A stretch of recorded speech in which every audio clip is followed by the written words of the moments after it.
Big Boss Malayalam season 7 ticket to finale ടാസ്കിലെ ആദ്യ റൗണ്ടായ കച്ചിത്തുരുമ്പ് 9 പോയിന്റുകൾ നേടി ആര്യൻ ഒന്നാമതായി. രണ്ടാം റൗണ്ടായ കറക്കും തളികയിൽ 9 പോയിന്റുകൾ നേടി നൂറയാണ് വിജയിച്ചത്.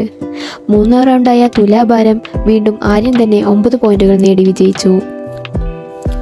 3 ടാസ്കുകളും അവസാനിക്കുമ്പോൾ 22 പോയിന്റുമായി നൂറ ഒന്നാമതായി. രണ്ടാം സ്ഥാനത്ത് ആര്യൻ 20 പോയിന്റുകളുമായി തുടരുന്നു.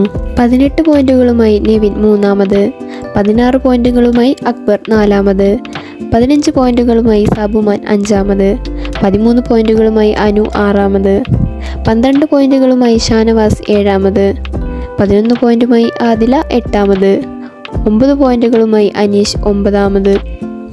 Big Boss season 7 ticket to finale round അവസാനിക്കുമ്പോൾ ആരായിരിക്കും വിജയി? നിങ്ങളുടെ അഭിപ്രായങ്ങൾ കമൻറ്റിലൂടെ അറിയിക്കൂ. നിങ്ങൾക്ക് ഈ വീഡിയോ ഇഷ്ടമായെങ്കിൽ ചാനൽ സബ്സ്ക്രൈബ് ചെയ്യൂ.